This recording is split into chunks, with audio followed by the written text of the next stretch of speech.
The rain came down in thin silver lines, tapping the cracked sidewalk like a quiet warning. Ethan Carter tightened his grip on the steering wheel, eyes flicking between the red traffic light and the digital clock on his dashboard. 8:17 a.m., his job interview was at 9. The suit jacket lay neatly folded on the back seat, pressed the night before while his daughter slept. He exhaled slowly, trying to steady the knot in his chest. This interview wasn't just another chance. It was rent money, grocery money, hope. Then he saw her.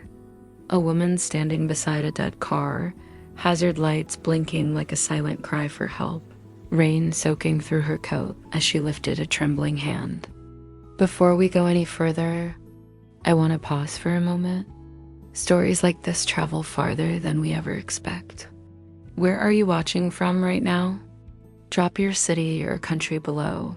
It still amazes me how one small moment can connect strangers across the world. Ethan hesitated. His foot hovered over the gas pedal. The light turned green. Cars behind him honked, impatient, sharp sounds cutting through the rain. He glanced at the woman again.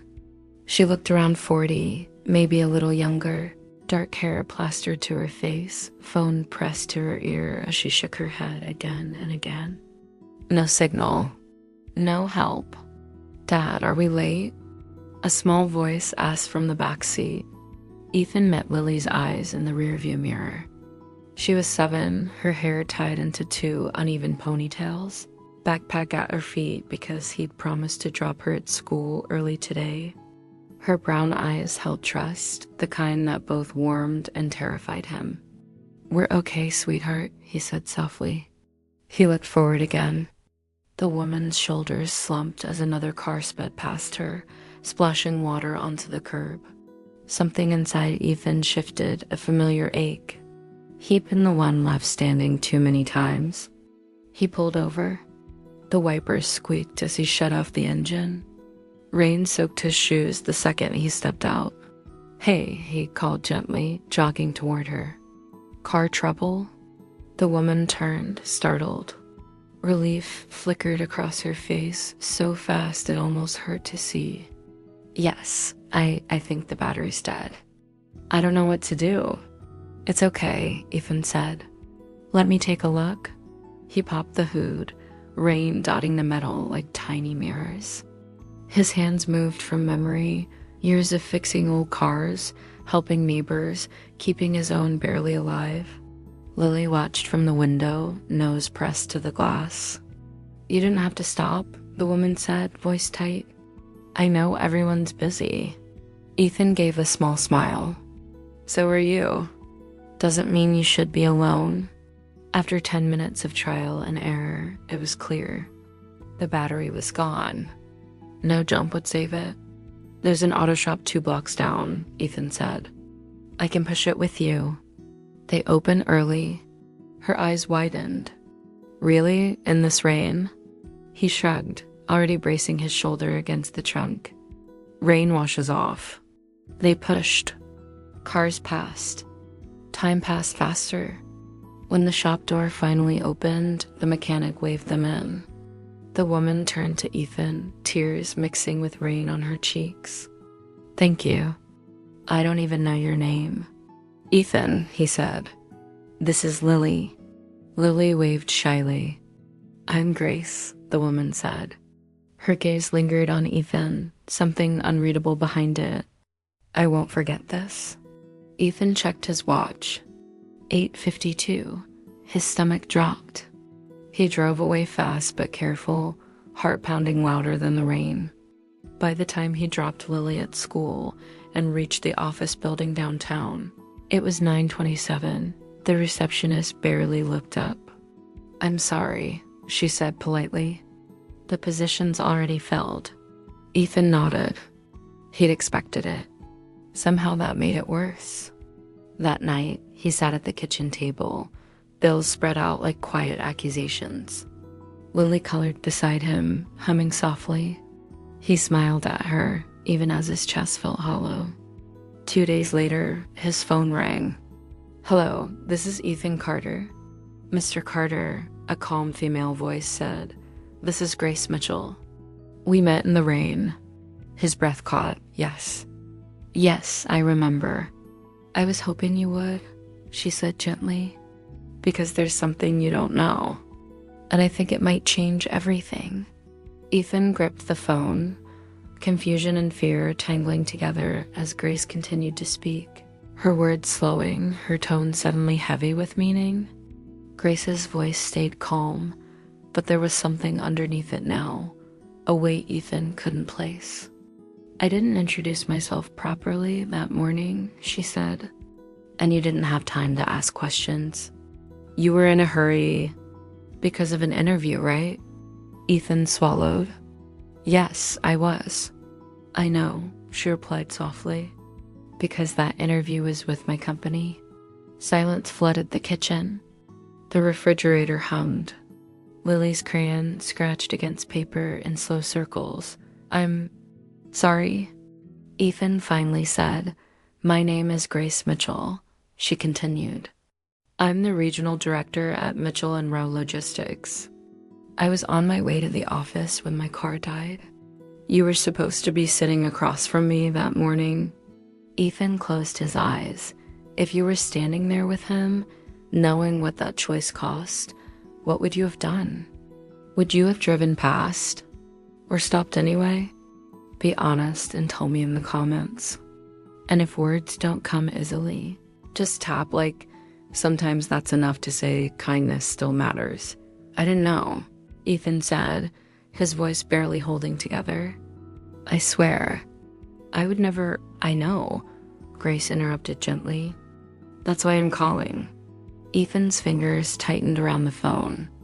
He remembered her soaked coat, the way she'd looked almost embarrassed to ask for help. "Not powerful, not important, just human. I reviewed your resume," Grace said. "Your experience is solid, but that's not why I wanted to talk." "Then why?" He stopped. There was a pause, long enough for his heart to race ahead of his thoughts. "Because," Grace said carefully, "anyone can show up on time. Not everyone shows up for a stranger." Ethan leaned back in his chair, staring at the cracked ceiling. "I missed the interview. I cost your company time." "I don't expect, Ethan," she said, firmer now. "Do you know how many people drove past me that morning? Men in suits, women with coffee cups, people who looked comfortable. You were the only one who stopped, and you had the most to lose." Lily looked up. "Dad, who is it?" He covered the phone. It's the lady from the rain." Lily's face lit up. "The one with the broken car?" "Yes," Grace heard it. Her voice softened. "Is that your daughter?" "Yes, Lily." She waved at me, Grace said quietly. "I remember." Ethan felt something warm crack through the heaviness in his chest. "I want you to come in tomorrow," Grace continued. "Not for an interview, for a conversation." His breath caught. "Are you saying—" "I'm saying I don't hire resumes," Grace said. "I hire people, and I think I already met the man I was looking for." After the call ended, Ethan sat frozen. Lily climbed onto his lap, wrapping her small arms around his neck. "You helped her," she said proudly. "Even when you were late." He pressed his forehead to hers. "Yeah, I guess I did." That night, sleep didn't come easily. Memories crept in. The other times he'd chosen the hard right over the easy wrong. The night his wife, Ava, collapsed in the kitchen, the smell of burned toast filling the air. The months in the hospital. The funeral rain that looked too much like the rain from 2 days ago. Ethan had learned pain early. Learned how fast life could strip things away. The next morning, he stood outside the glass building again, same doors, same sign. But this time, he wasn't late. He wore the same suit, same worn shoes. Different heart. Grace greeted him herself. "You look nervous," she said with a faint smile as they shook hands. "I am," he admitted. "Good," she replied. "It means you care." They talked for nearly an hour. Not about profits, not about numbers, about people, about responsibility, about doing the right thing when no one is watching. When Ethan left, Grace didn't promise him anything. Just a handshake, just eye contact. 3 days passed, then a letter arrived, not an email. A letter. Dad. Lily shouted, running from the door. It has your name. His hands trembled as he opened it. The offer was real. The salary enough to breathe again, benefits, stability. Ethan sat down hard, tears blurring the words, but at the bottom of the page, there was a handwritten note. Never doubt that choosing kindness costs too much. Sometimes it costs everything until it gives it back. Ethan stared at that line for a long time. What he didn't know yet was that this wasn't the end of the story. It was the moment everything else began, because Grace hadn't told him why she'd been so deeply affected by his choice that morning. And the truth she was still carrying would soon come to light. Ethan started the new job on a Monday morning, washed in pale sunlight. The office smelled like fresh coffee and printer ink, the kind of place where people walked with purpose and spoke in low, confident voices. He kept his shoulders straight, even though his stomach churned. It had been years since he'd felt this close to solid ground, like life might finally stop slipping through his fingers. Grace kept her distance that first week. Professional, polite, no, special treatment. She nodded in meetings, asked direct questions, listened carefully. If anyone noticed their brief shared glances, the quiet recognition of rain and stalled engines, no one said a word. At home, things slowly softened. The fridge wasn't empty anymore. The lights stayed on without Ethan checking the switch twice. Lily slept easier, curled under her blanket with a small smile, as if her body finally trusted the future again. But some nights, when the apartment was quiet, Ethan still woke with his heart racing. Ava's face would appear in the dark, pale, tired, smiling bravely from a hospital bed.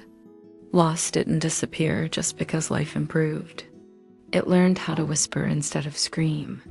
One evening, after putting Lily to bed, Ethan found a message on his phone. Can we talk tomorrow? Not at the office. Somewhere quieter. Grace. They met at a small cafe near the river, the kind of place where the windows fogged easily and the music hummed low in the background.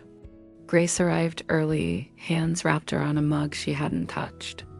You look tired, Ethan said gently as he sat. Grace gave a half smile. So do you? For a moment, they just listened to the clink of cups and distant traffic. Then Grace took a breath, deep, steady, practiced. I didn't tell you everything, she said.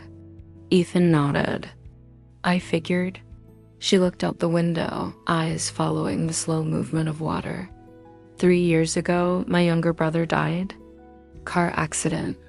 Broke down on the side of the road late at night. Ethan's chest tightened. He called for help. Grace continued.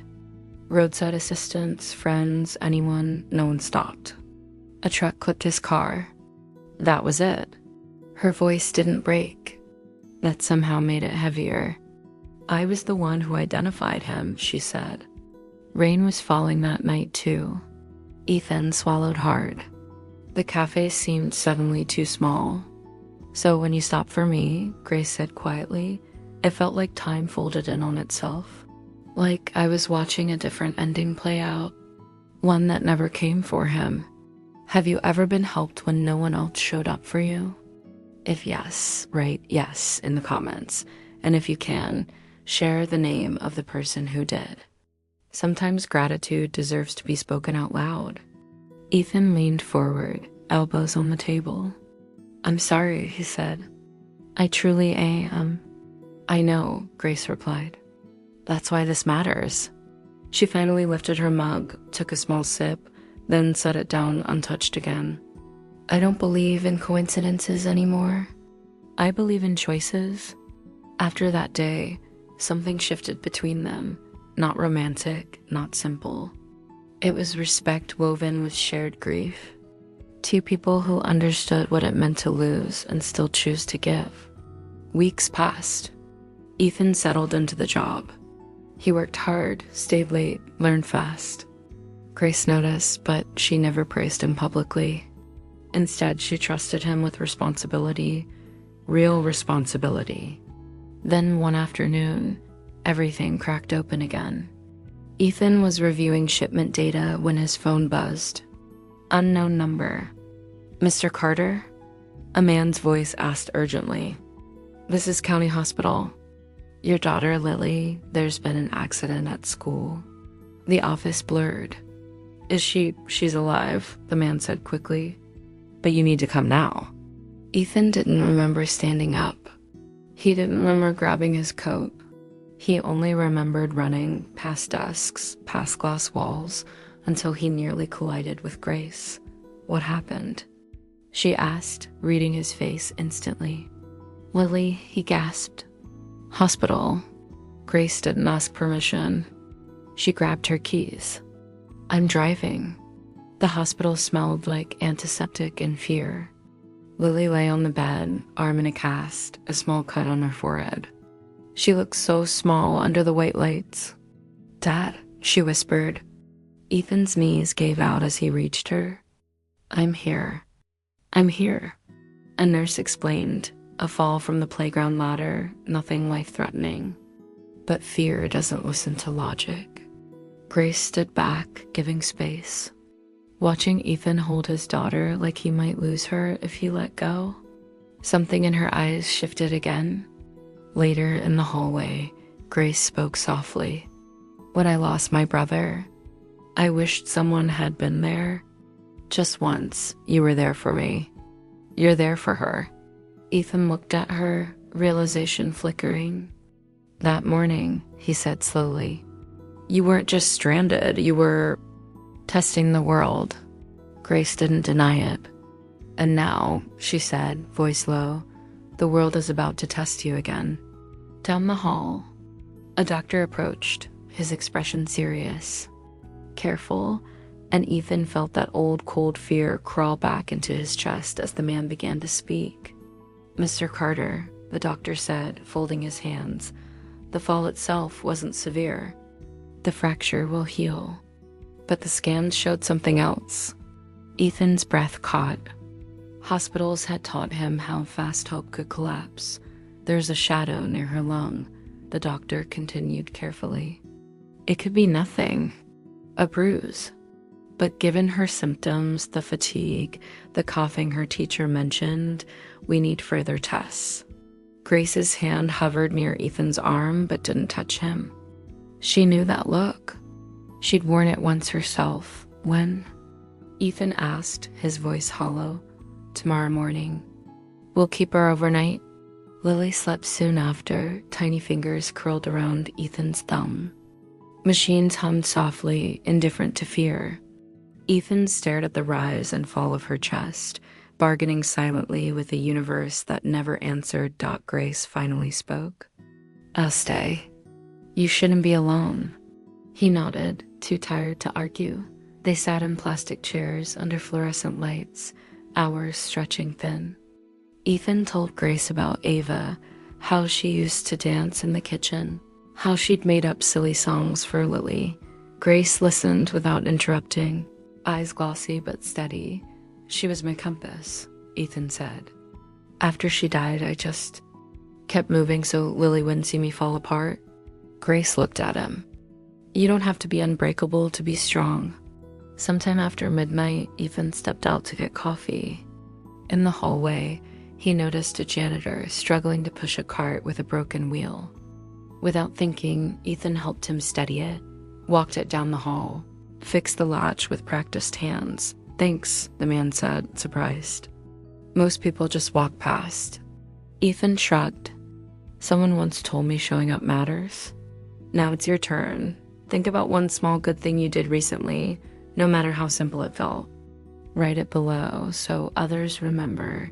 Kindness doesn't have to be loud to be real. Your moment might be exactly what someone else needs tonight." The test came back the next. Afternoon. Benign. The word landed softly like snow after a storm. No cancer. No hidden monster. Just inflammation that medicine and rest would heal. Ethan cried then. Quiet, shaking tears he didn't try to stop. Grace stood beside him, her own eyes wet, understanding the relief too deeply to speak. Life slowly returned to rhythm. Lily healed. School resumed. Laughter crept back into the apartment. Ethan worked harder than ever, not out of fear now, but gratitude. One evening, Grace asked him to stay late. There's something I want you to see, she said. She led him to a conference room filled with folders, photos, handwritten notes. On the wall was a sign, Mitchell and Rowe, Roadside Assistance Fund. We're launching a program, Grace explained. Free emergency help for stranded drivers, especially in low-income areas. I want you to lead it. Ethan stared. Me? You understand what it means to stop? She said simply. Months later, the program saved its first life. Then another. Stories poured in, strangers helping strangers.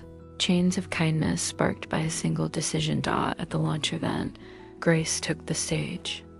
Her voice trembled for the first time. My brother didn't get a second chance, she said. But because one man chose compassion over convenience, hundreds now will. She looked at Ethan. The room followed her gaze after the applause faded. She stepped closer and said quietly, You didn't just help me that morning. You changed what I thought the world was capable of. Ethan smiled, thinking of rain, of a stalled car, of a green light he never took. What he didn't know yet was that another choice still waited ahead, one that would test forgiveness itself, and ask whether kindness could survive even deeper wounds. The letter arrived on an ordinary Thursday, tucked between utility bills and grocery flyers. Ethan almost missed it.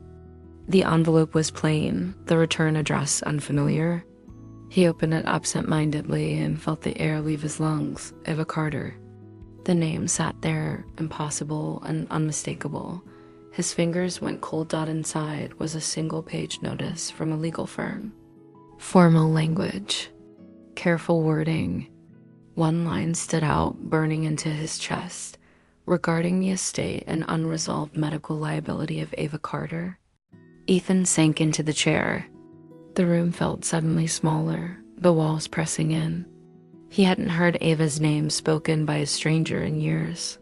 He thought all of that was finished, buried, closed. It wasn't, that night. After Lily fell asleep, Ethan called the number listed. The lawyer explained years ago, during Ava's treatment, a billing error had occurred, a balance overlooked. Interest compounded quietly, relentlessly. The hospital had changed ownership.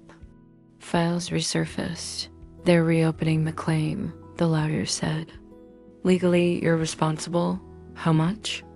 Ethan asked, already knowing the answer would hurt. The number made his chest ache. It was more than he had. More than the job could cover quickly. Enough to threaten everything he just rebuilt. Ethan didn't sleep. The next day, he sat in Grace's office, the letter trembling slightly in his hand. He hadn't planned to tell her. Pride resisted. Fear insisted. Grace read silently. Her jaw tightened. They can't do this, she said. After all this time? They can, Ethan replied. And they are. Grace leaned back, exhaling sharply. Let me help. Ethan shook his head immediately. No, you already did. Too much. This isn't charity, she said. It's my burden, he cut in, voice low but firm. Ava was my wife, Lily's mother. I'll handle it. Grace studied him, not disappointed, not angry, just thoughtful. Strength isn't refusing help, she said quietly. Sometimes it's choosing who you trust with the weight. Ethan didn't answer. That evening, Lily noticed the change. Dad, she said softly, are we in trouble? He knelt in front of her. No, sweetheart, we're just going through something old. She hugged him, small arms tight. You always fix things. He closed his eyes. He wished that were true. Days passed, lawyers called. Numbers stacked. Ethan took extra shifts, sold the old guitar Ava once loved, skipped meals without realizing it. The past had reached forward, fingers curling around the present, then won. Afternoon, Grace walked into his office and closed the door. I spoke to the hospital board. She said. Ethan's heart dropped. Grace, I told you. They told me something you deserve to know. She continued, voice steady. That billing error? It wasn't an accident. He stared at her. They rushed Ava's discharge, Grace said. Pushed paperwork. Cut corners. When complications followed, they buried it. That debt exists because they didn't want accountability. Ethan stood slowly. Anger rose, sharp and unfamiliar. So they failed her, he said, voice breaking. And now they want me to pay for it? Yes, Grace said. And they're counting on you staying quiet? Ethan turned toward the window, fists clenched. For a moment, he wasn't a father or an employee. He was a husband standing in a hospital hallway again, hearing words that came too late. Grace stepped closer. You can fight this, she said, weakly. Publicly, and drag Ava's name through it, he asked bitterly. Turn her last days into headlines, Grace hesitated. Truth doesn't dishonor the dead, but it hurts the living, Ethan replied. Silence settled between them. Later that night, Ethan sat alone at the kitchen table, Ava's old photo album open. Her smile stared back, gentle, fearless. He imagined what she'd say. Don't let them do this to you. His phone buzzed. A message from Grace. Whatever you decide, you won't face it alone. Ethan stared at the screen, tears blurring the words. If this revelation hit you right in the chest, leave it in the comments. Some moments don't need explanation. They just need to be felt. The next morning, Ethan made a choice. He walked into Grace's office and placed the letter on her desk. Let's fight, he said. Grace nodded once. Then we do it right. What followed was harder than anything Ethan had known. Interviews, documents, memories ripped open and examined under bright lights. Strangers debated Ava's life like numbers on a chart. Some nights, Ethan almost quit, but Lily watched him. Closely now, learning not just how to survive, but how to stand. And as the case moved forward, something else began to surface. A name, a signature, a doctor whose decisions connected far more dots than Ethan was ready to see, leading straight into a truth that would demand something even harder than courage. Forgiveness. The name surfaced during a late-night review of hospital records, highlighted in yellow on Grace's screen. Dr. Michael Rowe. Grace went still. The room seemed to tighten around them. That can't be right, Ethan said quietly. Michael Rowe wasn't just any doctor. He was one of the founding partners of Mitchell and Rowe Logistics, Grace's uncle. The man whose name hung and brushed. Steel letters in the lobby downstairs. Grace slowly removed her glasses. I didn't know, she said. And for the first time since Ethan had met her, her voice truly shook. I swear to you, I didn't. Ethan leaned back, breath heavy. Pieces slid into place, the rushed discharge, the buried paperwork, the silence. Ava's last week replayed in his mind.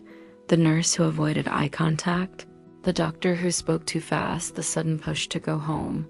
It was him, Ethan said, not accusing. Just stating a truth that hurt to breathe. Grace stood and paced the room, hands trembling.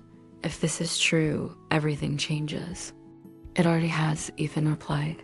The next days were brutal. Lawyers confirmed it. Records aligned. Dr. Michael Rowe had overridden recommendations, cleared Ava prematurely, and signed off on discharge notes that didn't match her condition. When complications followed, the system closed ranks around him, protection, power, silence. Grace didn't sleep. Ethan could see it in her eyes, the fracture between blood and conscience splitting wider by the hour.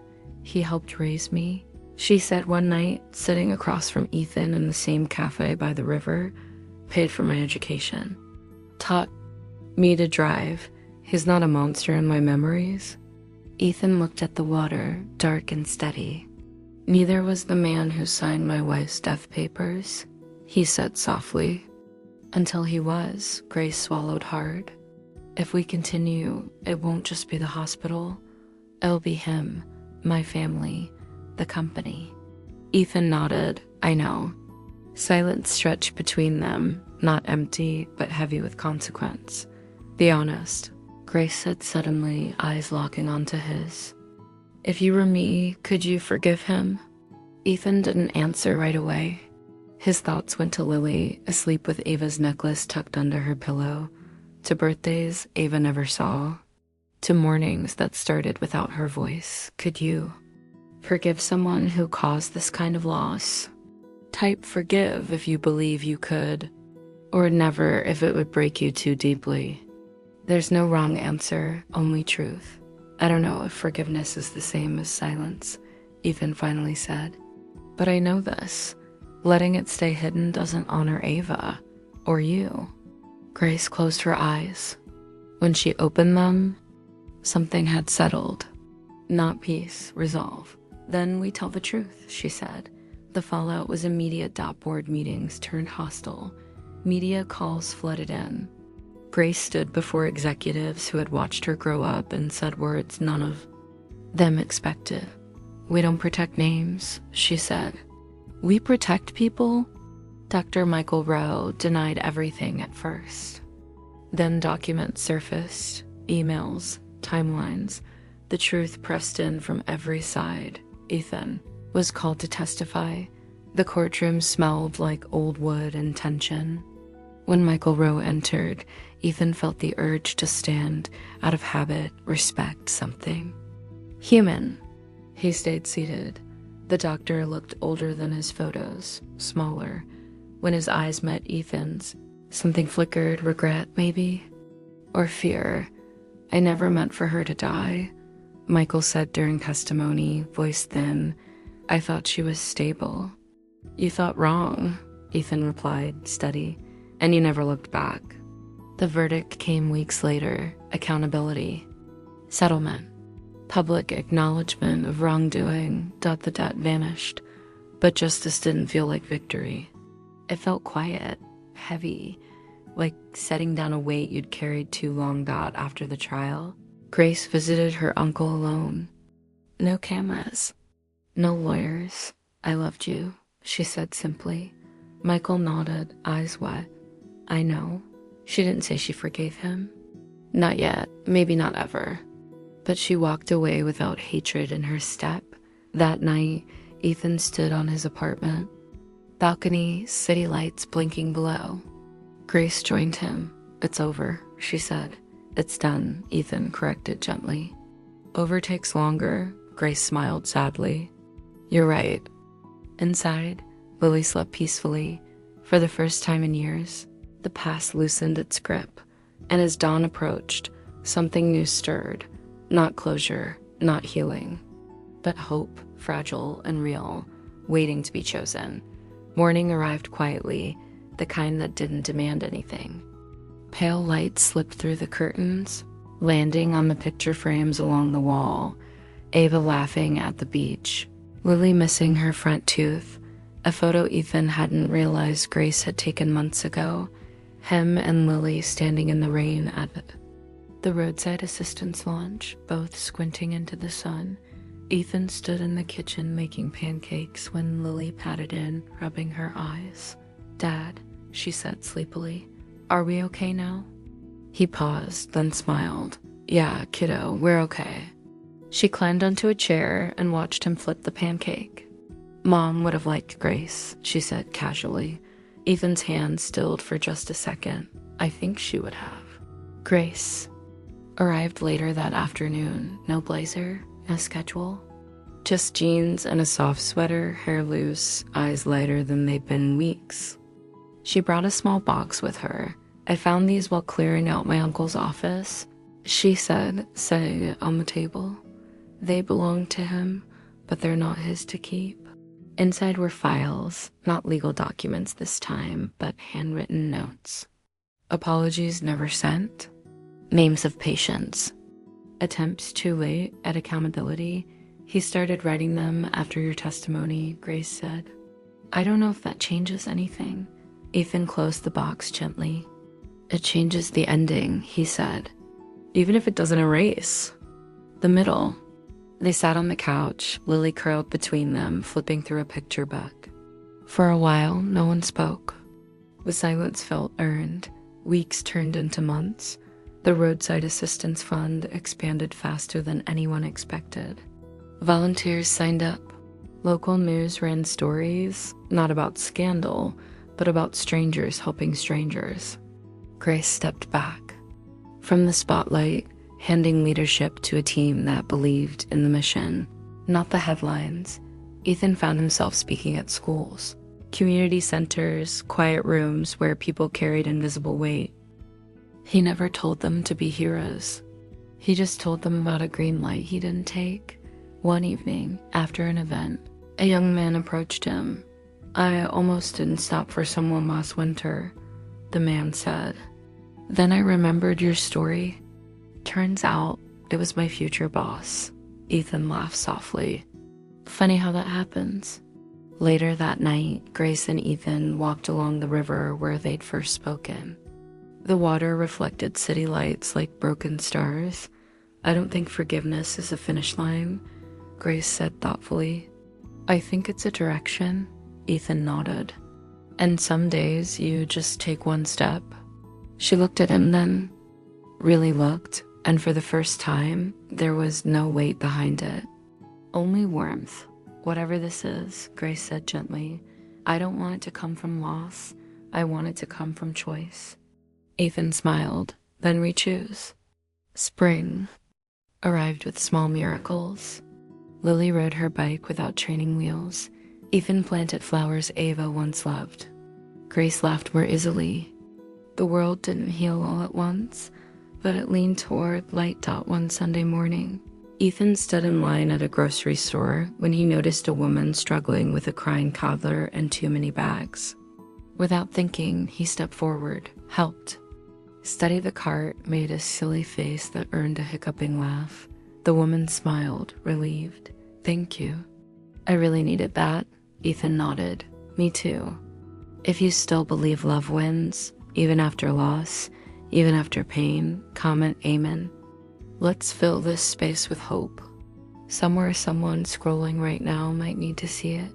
That night, as Ethan tucked Lily into bed, she asked Dad, Do you think Mom can see us? He kissed her forehead. I think she feels us, he said, every time we're kind. Lily smiled, eyes drifting closed. Ethan stood in the doorway a moment longer, heart full in a way that didn't erase the past, but made room beside it. Outside, the city hummed. Somewhere, a car stalled. Somewhere, a choice waited Dot. And somewhere between grief and grace, Ethan finally understood something simple and profound. Kindness doesn't change the world all at once. It just changes who we are when the world tests us again. The rain returned. Almost a year later, not the heavy kind, just a soft drizzle that turned streetlights into blurred halos. Ethan drove slowly through the neighborhood, Lily humming in the back seat, her science project balanced carefully on her lap. Life had settled into something steady now, not perfect.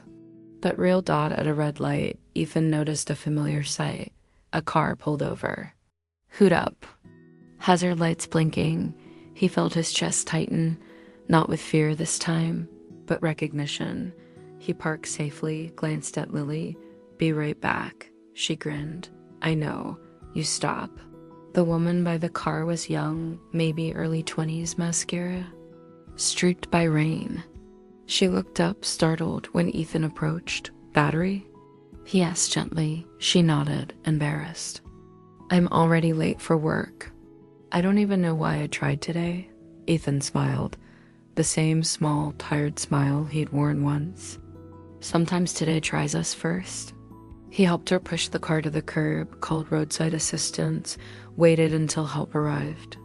No cameras, no titles, just presence. As he walked back to his car, Lily watched him through the rain-speckled window, pride shining in her eyes.